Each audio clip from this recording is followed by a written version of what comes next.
Hey everyone, welcome to the LinkedIn Live. Today we have with us a very special guest. So, Karthi out here has been an inspiration with her revolutionary thoughts on go to market, right? And I've seen her build communities, thriving communities, come out with very innovative ideas, pursue a PhD, which she doesn't talk about very often.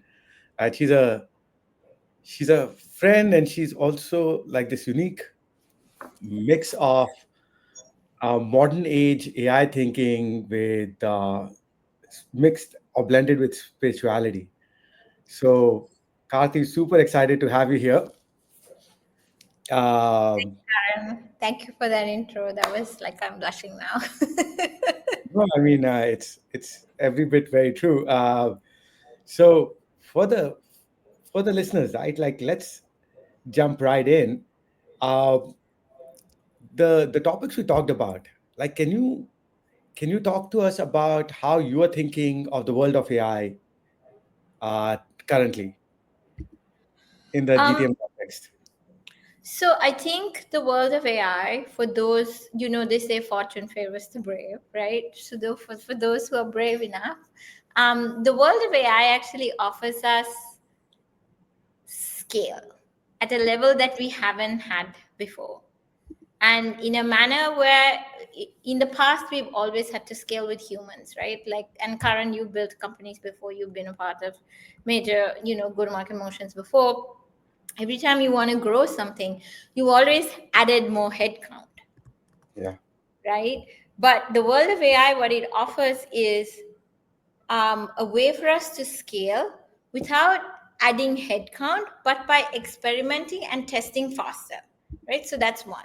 The second thing that it actually is maybe revealing is true entrepreneurship. And by entrepreneurship, I don't just mean people who are like you who go up and set up companies, right? I mean even entrepreneurship within organizations, even like as a member, as an employee, how entrepreneurial are you in your day-to-day tasks, right? AI is starting to really reveal that, because AI is taking away all the repetitive tasks that people used to do, right? So that's going away. So the only thing that's staying is how fast can we scale, how much new knowledge can we create, and how entrepreneurial we are in the use of AI. So those are the things that excites me about AI. Of course, with any sort of tipping point, there are always like pros and cons, right? So that's the pro. The cons, of course, is, and we all know this, we don't talk about it enough, there's a lot of people who are going to lose their jobs, Yeah. and Yeah. economies are going to get redefined. Right. Yeah. And there's a big enough segment who's concerned about it and saying the government is not moving fast enough on the regulations. Right. Yeah. We'll come to that. And so, Kati, one thing which you are awesome at, amongst other things, is movement marketing, or like creating movements, right? uh, what does that even mean? How did you like become so passionate about it? uh, what role does it play in category creation, right? So and how does, again, you can't do anything without AI today, so how does AI play into this whole movement marketing and category design? So fundamentally, humans have always leveraged movement building. We may never have called it movement marketing or movement building, but if you look at religion and politics, we've always leveraged building movements, which is essentially that groundswell of word of mouth, where some point of view that somebody has, everyone else starts believing it, right? Whether that's religion or whether that's politics or whether that's a particular point of view, whether you're socialist, capitalist, Marxist, whatever, those are all movements. And again, whether you're Christianity or Islamic faith, those are also movements, right? And we also see like how quickly like certain people rise to fame. I mean, we've all seen the stories of certain cults which are like which have had some terrible influences in society. Those are all the power of movement building. That's one person being able to amplify their message through many, and then creating a domino effect from there, right? And Steve Jobs was a master at creating movements for Apple. That's why he's probably one of the biggest category creators that I know, who's created multiple categories in his lifetime. It's a shame for us that he's not alive right now, because it would be interesting to see what he would do with AI. So, but essentially, they all understood the need for this compounding effect to get the voice or the point of view of a brand out there, right? So, and that's the core part of movement building. And I became passionate about it because I'm passionate about philosophy and politics, right? So I always try to find like, what can marketers learn from like spirituality, philosophy, politics, and all the other things, real life stuff, right? And how can we bring it into marketing? So that's when I became really passionate about it. And I would argue that movement building is the cornerstone of category creation. Of course, you have company design, product design, and category design as the three, like the triangle.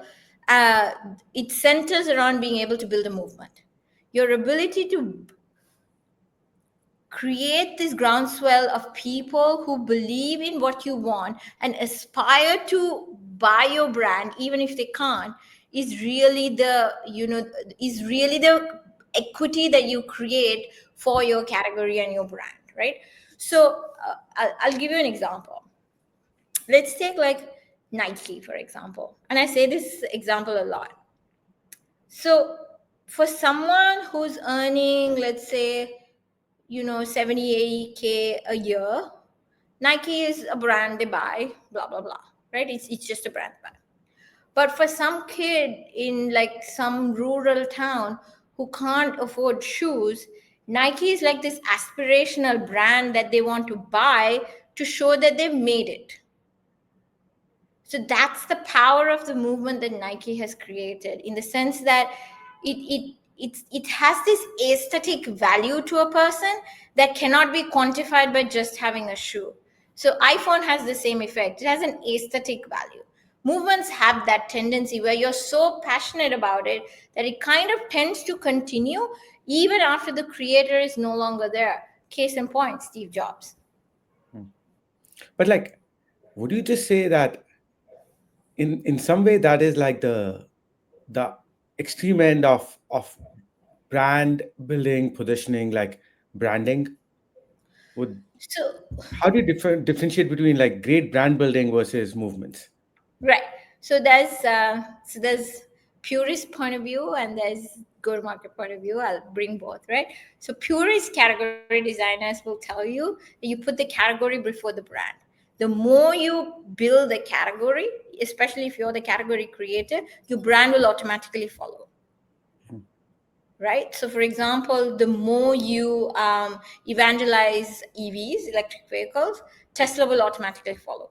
And Okay, that was good. something that Elon Musk actually did to great success, which is why he kind of released the blueprints, right, that he had to the public, because he wanted to increase the market size of EVs. So he released them, right? So he actually evangelized the category, not so much Tesla as a brand. He actually never actually has paid or advertised for Tesla. He evangelized EVs and then making humans an interplanetary species. So now when people buy a Tesla, they don't actually buy a Tesla because they believe in EV. They buy it because they believe in making humans an interplanetary species. Right. So that's the power of putting your category narrative before the brand. So nobody's buying Tesla because they believe in uh, green energy. They're buying it because they believe they're furthering Elon Musk's vision of making humans an interplanetary species.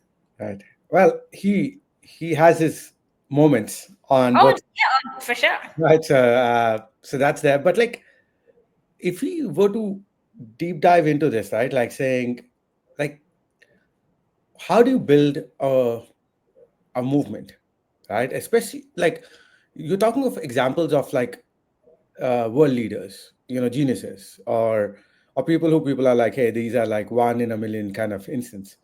How do regular, not like no entrepreneur is regular, but like how do budding entrepreneurs uh, think about instilling this discipline of category building, movement building. Is it for everyone? Is it for select few? Like, how do you see that? So to answer your question, Karan, it's not for everybody. In fact, the best category designers will highly discourage most founders from even going down that path. Right?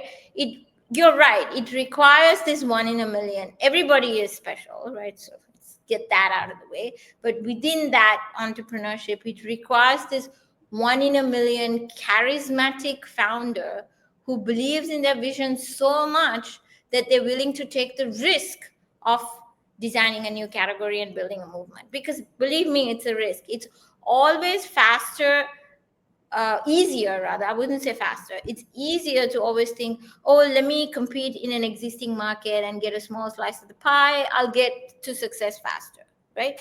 Category building is a long term game, and it requires that tenacity, that special type of founder who has the grit to go the distance. Right.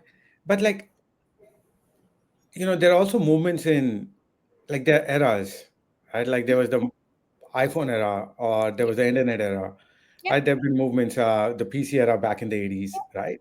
Uh, so right now is the AI movement, obviously. Yeah. Right? Everyone is since late 22.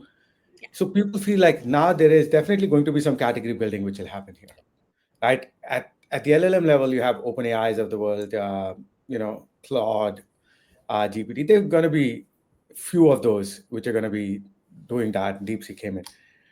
But there's a middleware, and then there's the application layer, kind of like the iPhone, right? Like you have the App Store and you had all these popular apps. Uh, how do people or entrepreneurs think about saying, hey, there is definitely this time, like there's a market condition which is crying out, build a category, right? Uh, how do people fit themselves in that, saying, hey, should we just follow the category leaders? Should we build the category? Like, as an entrepreneur, what would be your advice? Is there a framework which entrepreneurs can think about? So that's a really good question, Karan. So let's attack the first part of what you said, which is AI, and it's definitely opening up paths to lots of new categories being built, which is 100% true, right? Right now, we're actually facing in B2B SaaS what I like to call like a category level extinction event.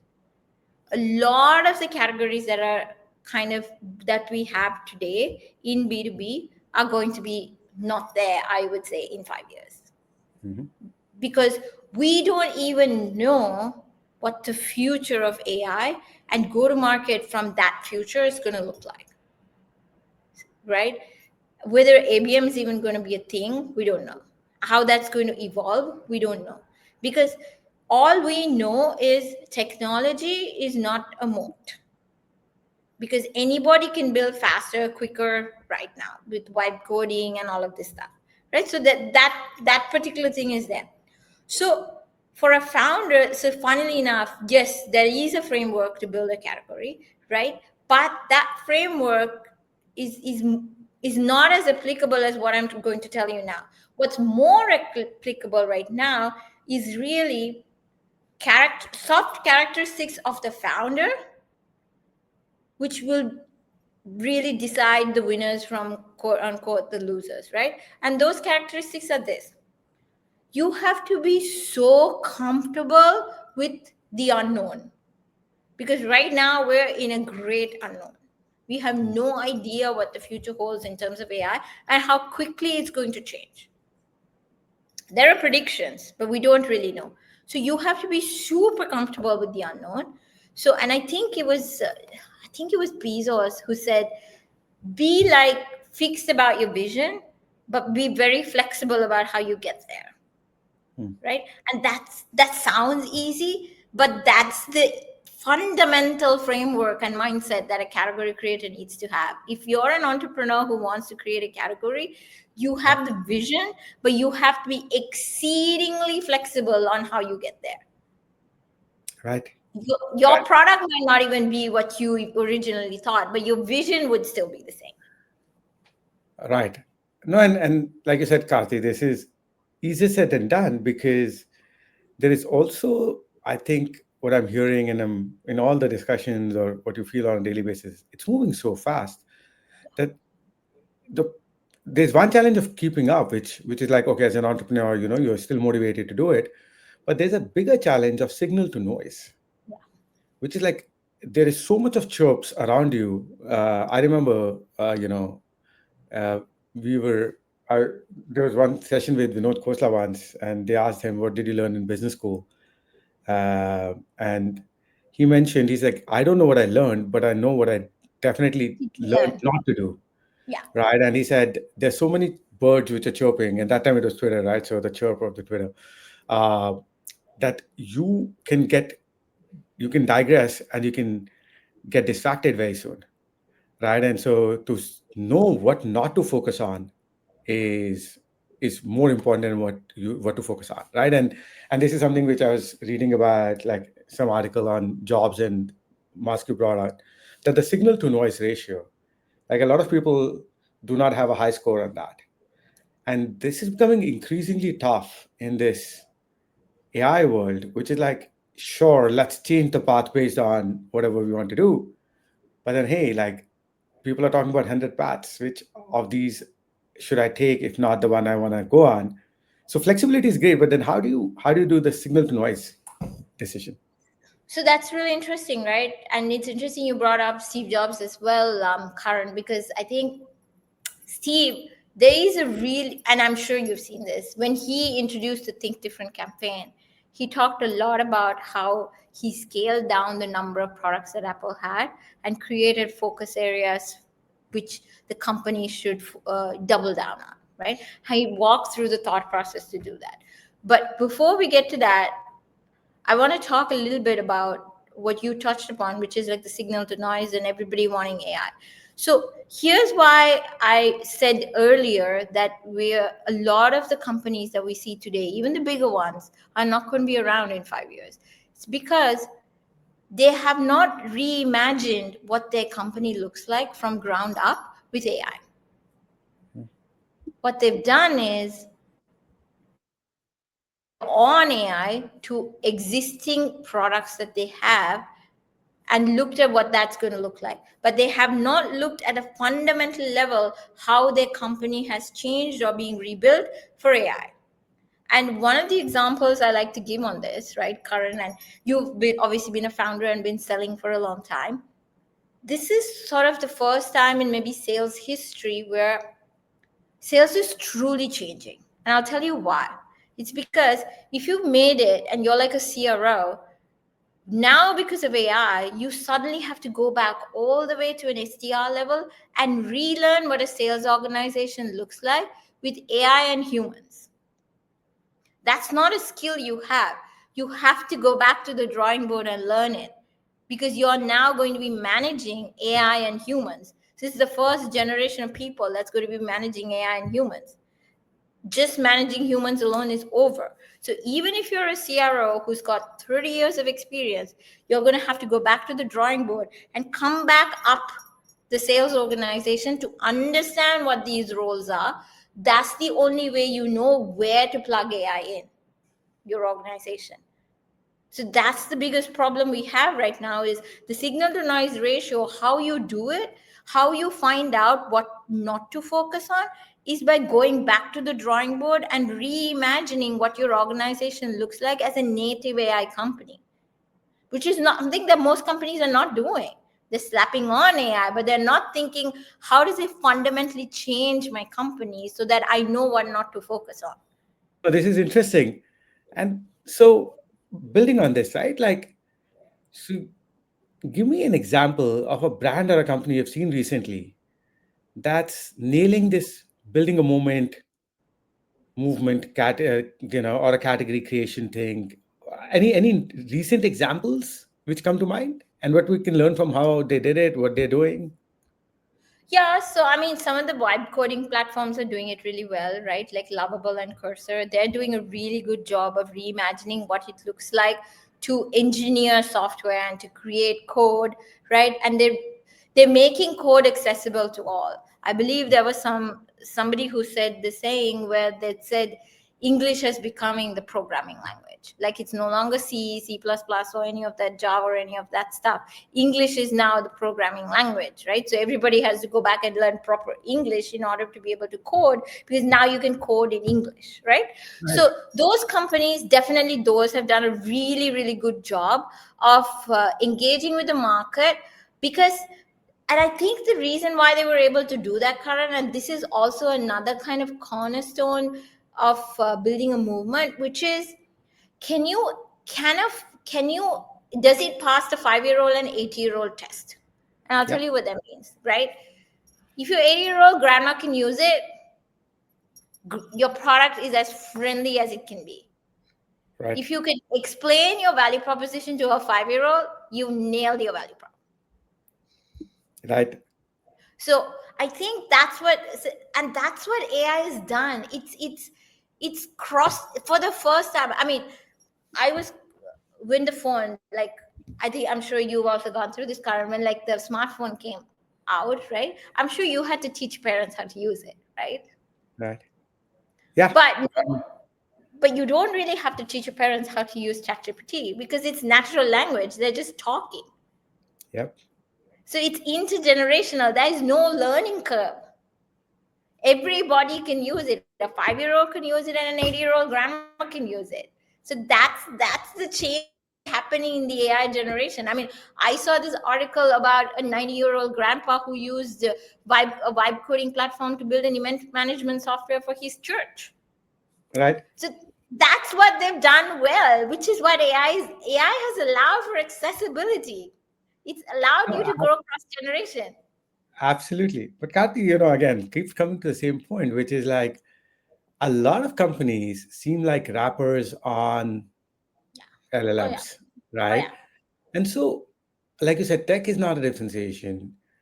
How do people build something which is like, built to last, like the famous book, right? So in this AI world, where you have Cursor and Lovable and Bold today, and I met a Yeah. founder who's like, "Hey, I'm 10x better than these guys. They're gonna get wiped out in 6 months." Like they've Yeah. just become something in 12 months, Yeah. and there are already people who are saying, "Hey, they might get Oh wiped yeah. out." Right? So how do you build something to last? Again, there is change, but like you move with that change. Who move my change? Like you move with that change. But then how do you build something to last? So, okay, so two things, right? So, and this goes back to what I said earlier. How you build something to last is by building for your vision, not for your product. Hmm. So, what will last would be your vision, but your product might not be exactly what it is today. In fact, you might have to can it, and it might have to reimagine it a completely different way. How you build something to last is your vision. So, your vision will last, but your product might not. Yeah. No, and that's very interesting because what we're doing at Sprouts, we're actually creating, well, we thought it was pretty modern, but like a kind of traditional UI, right? Because it's got this regular dashboards and filters and everything else. While in parallel, like I was literally having a session with the design team saying wear two hats, which is like one is build for the user today, Yeah. but in parallel, start building for the user not even 2 years out, but 6 months out, right? And you might have to like just completely, like it's almost rising from the phoenix. You have to build this because you have to give users the time to migrate, right? But at the same time, start building AI native in parallel. Now, question for you. Do you think users need to have the traditional access today, or people can just focus on saying, give them AI native from the get go? They will just get comfortable with it. Like sometimes, like, especially with the enterprises and all, right? Change is not easy, right? And people who have been there doing the same thing for 20 years, 30 years, suddenly you change it all, don't know how they will react. So we are trying to say, hey, can we give them both the options? We are an AI native platform, but can we give them the traditional option with this for them to seamlessly migrate? Any thoughts on the migration of human behavior? So that's so interesting, Karan, because I think you and I bonded over something like this on one of our jam sessions, right? So few things, right? There's a few things to unpack, right? So one, you're absolutely right in saying that you need to build for the user today and build for the user of tomorrow, right? So my point of view is the UI is really right now for the user. The UI didn't used to be just for the user. The UI was a necessity. The UI is no longer a necessity now. It's just for the user, right? Because AI doesn't need the UI. You can just give it a natural prompt and it can do all the stuff for you behind the scenes, right? So UI is really for the user. Now, my point of view on this is the UI for the user is actually not so much from a change perspective in terms of or I don't know how to move from a UI to just using natural language prompt. While that's some part of it, the larger part of it is because humans inherently don't trust black boxes. Yeah. Right? So we haven't still mentally migrated to that level where it's a complete black box, and like if HubSpot was just like a ChatGPT interface, my MAP platform, and I can prompt it and it's going to give me stuff. We haven't got there yet. Like we haven't gotten there from a thought process point of view to be like, okay, I trust it to do everything that I needed to do behind the scenes without being able to see the steps and give me the output that I want. So that's the block that we need to jump over. And you're 100% right in saying that that change needs to be managed. It's not something that humans are going to evolve into. It's something that you're right. Like there's always going to be a class of people who are going to fall back on UI, and you're absolutely spot on in designing for both to say you pick your poison. Do you want UI or do you want a natural language prompt? Yeah, it's almost like saying, Tesla has you can take control whenever, Yeah, but you will have a autonomous. autonomous and FSD, right? Full scale driving option. Yeah, so basically you're giving the choice back to the user, which is something the users didn't feel they have with AI, right? Because it's kind of taken over their lives. What you're doing really, which is super smart, Karan, is giving the choice to the user to say, hey, you could choose to use the UI or you can choose to go language, natural prompt. Right. Karthi, this is coming to an end very quickly. Okay. Well, like we just started, but like talk to us about Audience House, right? Like what motivated you to start that, right? And why are you so excited and passionate about it? So I've always kind of wanted to build my own, do something on my own, right? I knew I wanted to do something, and I remember speaking about this with somebody else as well. Candidly, like as an entrepreneur, you know this, Karan. One of the things that actually stops you from being an entrepreneur is the financial challenge of being able to like fund yourself through the journey of entrepreneurship, right? So once I like sort of built myself up financially to be able to take that risk, I took the jump because I really wanted to do it. And then AI, with the advent of AI, for me, it was like, this is absolutely the best time to be entrepreneurial because you can literally use your AI as like your co-founder. Right? So Sure. that's why I'm excited, and that's why I think we're all excited to work with companies like Sprouts, who are like revolutionizing go-to-market, right? So I'm super excited about Sprouts' journey in terms of reimagining what the future of go-to-market is going to look like in the age of AI. Awesome. On that note, great chatting with you in public, Karthi. And In public. yeah, we'll keep the conversation going. I think we're gonna have more sessions, right? Like as things evolve. Uh, Absolutely. yep. Thank you. Thank you so much. Thanks, Karen. Bye.